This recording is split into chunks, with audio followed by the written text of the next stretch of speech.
සුවා යම් කිසි කෙනෙක් තව කෙනෙක්ගේ දියුණුවට අධ්‍යාපනයට මේ ආදී හේතු වන කාරණා වළකනවා නම් ඒ පුද්ගලයාට විඳින්නට වන විපාක මොනවාද කියලා චුල්ලකම්ම විභංග සූත්‍රය ඇසුරෙන් පැහැදිලි කර දෙන්නට යයි විමසා සිටියා. ස්වාමීන් වහන්සේ මේ කාරණාව සතර සංග්‍රහ වස්තුවට අනුව සාකච්ඡා කරන්න පුළුවන් කාරණාවක්. එහෙමයි ස්වාමීන් වහන්සේ. සතර සංග්‍රහ වස්තුවේ දානය, ප්‍රිය වචනය, සමානාත්මතාවය, අර්ථචර්යාව. මේ අර්ථචර්යාව කියන කොටසට තමයි මේක එකතු වෙන්නේ. එතකොට අර්ථචර්යාව කොටස් දෙකකට බෙදෙනවා ලෞකික අර්ථචර්යාව සහ ලෝකෝත්තර අර්ථචර්යාව කියලා. එතකොට ලෞකික අර්ථචර්යාව කියලා කියන්නේ මොකක්ද කියලා අපි කල්පනා කරලා බැලුවොත් තව කෙනෙකුගේ මෙලොව දියුණුව සඳහා උදව් කරන එක. මෙලොව යහපත් කරගන්න, දියුණුවටපත් කරගන්න උදව් කරන්න. අපි මෙහෙම සඳහන් කෙරුවොත් එක කාරණාවක්. දරුවෙක් ඉන්නවා හරි දක්ෂයි. අපි කියමු මේ දරුවා දැන් ශිෂ්‍යත්වයේ පාස් වෙලා ඉන්නේ. දෙමව්පියෝ හිතාගෙන ඉන්නවා මේ දරුවා අහවල් පාසලට යොමු කරනවා ඉදිරි අධ්‍යාපනය සඳහා. එතකොට තවත් ඒ මව්පියන්ට වඩා ටිකක් අවබෝධයක් තියෙන කෙනෙක් ඒ දරුවා විභාගයෙන් පාස් වෙලා බව දැනගෙන එයා ඇවිල්ලා අර මව්පියන්ට කියනවා නෑ දරුවා මේ පාසලට දාන්න. ඕගොල්ලෝ හිතාගෙන හිටපු පාසලට නෙවෙයි මේකට දාන්න. මේකේ මේ වාගේ පහසුකම් තියෙනවා. මේකේ මේ විදිහේ ගුරුවරු ඉන්නවා. මේකේ මේ විදිහේ පහසුකම් තියෙනවා දරුවට යහපතක් සැලසී. ඒ නිසා ඔබේ දරුවා මේ පාසලට දාන්න. එතකොට ඒ දරුවට අර පුජ්‍යලයා උදව්වක් නේ කරන්න හදන්නේ. එහෙමයි. මව්පියෝ හිතුවට වඩා තව යහපතක් කරන්න සූදානම් වෙනවා. ඊළඟට ඔබ මේ රැකියාව තෝරගන්න. මේ විදිහේ රැකියාවක් තෝරගන්න එපා. ඔබ ජීවත් වෙන්න මේ රැකියාව තෝරගන්න. මේ රැකියාව කරන්න ගියොත් ඔබට පව් සිද්ධ වෙන්න පුළුවන්. ඒ නිසා ඔබ මේ රැකියාව කරන්න එපා. ඒ නිසා ඔබ මේ වගේ රැකියාවක් තෝරගත්තොත් මං හිතන්නේ ඔබේ සංසාරෙට යහපතක් වෙයි කියලා උදව්වක් කරන්න පුළුවන්. ඊට අමතරව තව කියන්න පුළුවන් මේ දරුවට මෙන්න මේ විදිහේ ශිල්ප උගන්වන්න. අනාගත ලෝකයේ මේ ශිල්ප වලට වැඩි තැනක් ලැබෙනවා. ඉල්ලුම තියෙන්නේ මේ දේවල් වලට. රැකියාව බහුල වෙන්නේ මේ ශාස්ත්‍රයේ. ඒ නිසා දරුවා මේ පැත්තෙන් යවන්න. එතකොට එයාට ඒක ලොකු යහපතක් වෙයි. ඒ වාගේ කියලා උපදෙස් දීලා ඒගොල්ලන්ගේ අනාගතේ සුවපත් කරන්න උදව් කරනවා. ඒක තමයි ලෞකික අර්ථචර්යාව. එහෙමයි ස්වාමීන් වහන්සේ. එතකොට ඒ ලෞකික අර්ථචර්යාවත් එක්ක අපි සාකච්ඡා කරන්න ඕන කාරණා නම් විශාල ප්‍රමාණයක් තියෙනවා. තව කෙනෙකුට උපදේශයක් දෙනකොට මම මේක වර්තමානයෙන් කතා නොකර මම මේක සූත්‍රයෙන්ම ත්‍රිපිටකයෙන්ම මූලාශ්‍රයක් එක්ක සාකච්ඡා කළොත් අපේ බුදුරජාණන් වහන්සේ වැඩ ඉන්න වෙලාවේ එක පුද්ගලයෙක් බුදුරජාණන් වහන්සේගෙන් ප්‍රශ්නයක් ඇහුවා. මේක සඳහන් වෙන්නේ සංයුක්ත නිකායේ තාලපුට කියන සූත්‍රයේ සංයුක්ත නිකායේ 4 වෙනි කොටසේ තාලපුට සූත්‍රය. මේ පුජ්‍යලයා ඇවිල්ලා බුදුරජාණන් වහන්සේගෙන් අහනවා ස්වාමීනි මම හරීම දක්ෂයි නටන්න ගයන්න වයන්න. දැන් අපි හිතාගෙන ඉන්නේ අද දිනුනුයි කියලානේ. එහෙමයි ස්වාමීන් වහන්සේ. නමුත් මේ පුජ්‍යලයා නටන්නේ නිලියෝ දහසක් එක්ක. අද නිලියෝ දහසක් එක්ක නටන නළුවෙක් අපිට හොයන්න නෑ මේ ලෝකේ. එකවර නිලියෝ දහසක් එක්ක නටන කෙනෙක්. නමුත් මෙයා නටන්නේ නිලියෝ දහසක් එක්ක මෙයාගේ නර්තනයේ ගැයීම වැයීම මේ සියලු දේවල්. ඒ කාරණා සිදුවෙන අතරේ මෙයා එක දවසක් බුදුරජාණන් වහන්සේ ගාවට ඇවිල්ලා අහනවා ස්වාමීනි මගේ ඥාතීන් මගේ මුතුන් මිත්තු මට මේ කරුණ ඉගෙනුවේ මේ නැටුම් ගැයුම් පිළිබඳව ඉගෙනුවා. ඒගොල්ලෝ දැන් දිව්‍ය ලෝකයේ ඇති. නටලා ගයලා වයලා ගිහලා එහි ඇති. ස්වාමීනි ඒ කාරණාව කොහොමද? බුදුරජාණන් වහන්සේගෙන් ඇහුවා. භාග්‍යවතුන් වහන්සේ උත්තරයක් දුන්නා මගෙන් ඒක අහන්න එපා. දෙවෙනි පාරත් ඇහුවා. දෙවෙනි පාරත් භාග්‍යවතුන් වහන්සේ උත්තර දෙනව නැහැ. ඒක මගෙන් විමසන්න එපා ඔබ. තුන්වෙනි පාරත් මෙයා ඇහුවා. ඒ වෙලාව සඳහන් කළා නැහැ. මගෙන් විමසන්න එපා ඒ කාරණාව. මෙයා තවත් අහනවා. ඒ වෙලාව සඳහන් කරනවා මට විමසන්න එපා කියලා කිව්වට ඔබ මට නිහඬ වෙන්න ඉඩ දෙන්නේ නැහැ. එහෙනම් මං උත්තරයක් දෙන්නම්. එහෙමයි. ඔබේ ඥාතින් සියලු දෙනාම පහස කියන නිරේ ඉපදිලා ඉන්නවා කියලා. නිරේ නම පහස. පහස. නර්තනයට අදාළව ඒ කටයුතු කරපු තියෙන නිරයක්. එහෙමයි. එතකොට පහස කියලා නිරයක් නිරේ ලෝක 136ක් සඳහන් කරන තැන පහස කියලා නිරයක් සඳහන් කරලා නැහැ. ඒ ඇයි කියන කාරණාව සඳහන් කරනවා පහස නිරේ තියෙන අවීචියේම එක පැත්තක කියලා. දැන් සාමාන්‍යයෙන් අවීචියේ වටේට ඔසුපත් නිරයන් 16ක් තියෙනවා.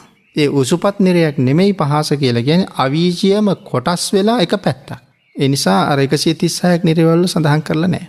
එතකොට සඳහන් කරනවා මේ නිරයේ කොහොමද මේ අය දුක් විඳින්නේ කියලා.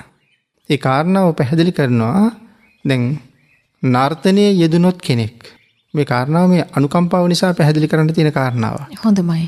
නර්තනයේ යෙදුන කෙනෙක් එයාගේ නර්තනය දිහා බලාගෙන තව කෙනෙක් සතුටු වෙන්නේ ඇහෙන් බලලානේ. එතකොට ඇහෙන් බලලා රාග සිත් උපදවා ගන්නවා. තව කෙනෙක් ද්වේෂ සිත් උපදවා ගන්නවා. මේ කාරණාව නැටීම ගැයීම එක්ක විතරක් නෙමෙයි පැතිරිලා යන රූපලාවන්‍ය දක්වා පවා. එහෙමයි. එතකොට එයාගේ රාගය අවුස්සලා ඒ මනුස්සයා රාගයෙන් වෙලෙන්න අකුසල සිද්ධ වෙන්නේ.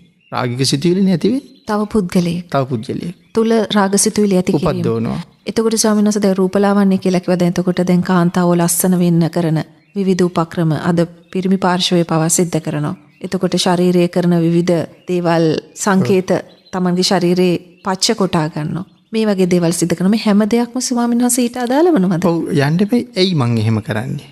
එතෙන් ඉස්සෙල්ලා යන්න ඕනේ නේ. මට පියවි ස්වභාවයක් ලැබිලා තියෙනවා. ඒකෙන් ඉස්සෙල්ලා පෙන්නනවා මට හම්බ වෙච්ච ඇඟ මට හම්බ වෙලා තියෙන්නේ මං කරපු පින්වල ප්‍රමාණයටනේ. හැමේ පාට. මූණේ ලස්සන. අතපය වල ස්වභාවය, කායික ශක්තිය. මේ ඔක්කොම මට හම්බෙලා තියෙන්නේ මම කරපු පෙර පින්වල ප්‍රමාණයට. එතකොට දැන් මම ඒ මට හම්බ වෙච්ච ඇඟට මම කැමති නෑනේ. මගේ ඇඟට මම කැමති නෑ හම්බෙලා තියෙන්නේ. එහෙමයි. ඉතින් මම කැමති නෑ මගේ තොල් දෙකේ දැනට තියෙන වර්ණයට. ඒ නිසා තමයි මම වර්ණ වෙනම ගන්නවා ගත්තේ. මම කැමති නෑ මගේ ඇහි පිහාටුව පිහිටලා තියෙන විදිහට. ඒ නිසා මම ඒක වෙන විදිහකට හැදුවා. ඉතින් මම කැමති නෑ නිකන් මේ අත්දඬුව තියෙනවට මම කැමති නැති නිසා තව කෙනෙක් ඒකේ වෙන රූපයක් ඇඳගත්තා. අපි සාමාන්‍යයෙන් දකින්න වර්තමානයේ මේ නිකම්ම මේක තියෙනවට වඩා මේක අලංකාර වුණොත් තව හොඳයි අත. නිකම්ම කළු පාට කෙස් ටික තියෙනවට වඩා පැත්තක රතු පාට, පැත්තක කහ පාට, පැත්තක කළු පාට තියෙනවනම් වඩා හොඳයි කියලා හිතුණා. මේ හැම තැනම තියෙන අසංවරය. දැන් අසංවරය ගැන දේශනා කරන තැන භාග්‍යතුන් වහන්සේ පැහැදිලි කරනවා මේ පැත්තේ තියෙනවා තනිකරම රත්තරන් වලින් හදාපු බිත්තියක්. එහෙමයි. තනිකර රත්තරන් ඒකේ මොකවත් ඇඳලා නැහැ. මේ පැත්තේ තියෙනවා මැටි බිත්තියක්. හැබැයි ඒකේ ලස්සන පින්තූර ඇඳලා තියෙනවා. මිනිස්සු වැඩියෙන් කැමති රත්තරන් බිත්තිය දිහා බලන්න නෙමෙයි පින්තූර තියෙන බිත්තිය දිහා බලන්න. ඒ කියන්නේ මගේ ඇහැ එච්චර අසංවරයි ඇදිලා යන්නේ මේ පැත්තට. එහෙමයි ස්වාමීන් වහන්සේ. එතකොට මේ මම දැන් මේ සැරසිලා ඉන්නේ ඇඳුම් ආයිත්තමේ ඉඳලා. මේ සැරසිලා ඉන්නේ තව කෙනෙකුගේ අවධානය අන් අයට වඩා වැඩියෙන් මා දෙස යොමු කරවා ගන්න. ඒ තුලින් ඔහු රාගයෙන් බඳවා ගැනීම සඳහා. එතකොට නැටුමක තියෙන්නේත් ඒක. අපේ ස්වාමීන් වහන්සේ දැන් මේ නිර්මාණය වෙලා තියෙන ලෝකයේ තුල කෙනෙක්ට මෙන්න මේ දේවල් වලින් මෑත් වෙලා ජීවත් වීම අසීරු කාරණයක් කියලා හිතෙන්න පුළුවන් නේද මේ සාකච්ඡාව අහගෙන ඉඳද්දී. රූපලාවන්‍ය කටයුතු තැනට සුදුසු වන විදිහට අඳින පළඳින එක මේ දේවල් ස්වාමීන් වහන්සේ නොකර කොහොමද මේ සමාජයත් එක්ක එකට ඉදිරියට යන්නේ කියලා කෙනෙක් මේ තැනට සුදුසු විදිහට අඳිනවා කියන කාරණාව ඒකට බලපාන්නේ නැහැ. එහෙමයි. හැබැයි හුඟක් වෙලාවට දකින්නේ තැනට නුසුදුසු විදිහට ඇඳලා ඉන්න ස්වභාවය. එහෙමයි ස්වාමීන් වහන්සේ. බුදුගෙට ගිහිල්ලා ඉන්නේ බුදුගෙට යන්න ඕනේ ස්වභාවයට නෙමෙයි. පන්සලේ ගිහිල්ලා ඉන්නේ පන්සලට යන්න ඕනේ ස්වභාවයට නෙමෙයි. සමහර වෙලාවට මංගල උත්සවයට උනත් අපිට යන්න පුළුවන් බොහොම සංවරශීලී ඇඳුමක් ඇඳලා දකින්න ඕනෑම කෙනෙක් ප්‍රියමනාප උපදවන විදිහට යන්නත් පුළුවන්. එහෙමයි ස්වාමීන් වහන්සේ. නමුත් අඟපසඟ පේන්න ඇඳගෙන ගිහිල්ලා තව කෙනෙක් රාගයෙන් බැඳෙන විදිහට යන්නත් පුළුවන්.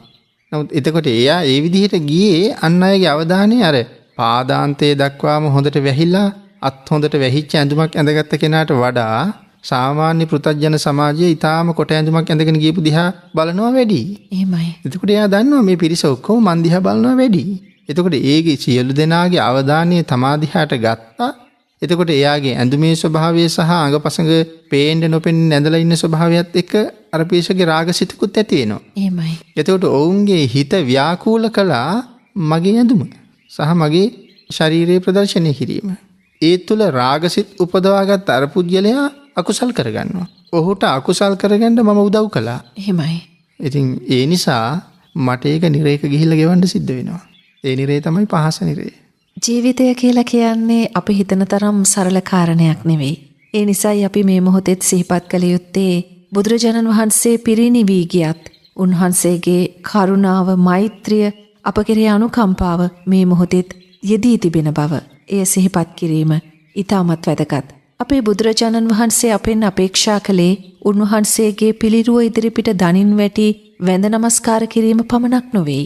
උන්වහන්සේ පෙන්වාලූ මාර්ගයේ ගමන් කිරීමමයි, නොපමාව ගමන් කිරීමමයි අපි ඊටමත් වටිනා යුගයක, වටිනා කාලයක, වටිනා දේශයක ඉපදුණු වටිනා මිනිසුන්. ඉතින් මේ වටිනා බව අවබෝධ කරගෙන ජීවිතය හොඳින් සුදුසු ආකාරයෙන් ගලපාගෙන නිර්වාණය දෙසට යොමු කරවන්නට අපි උත්සාහවත් විය යුතුයි.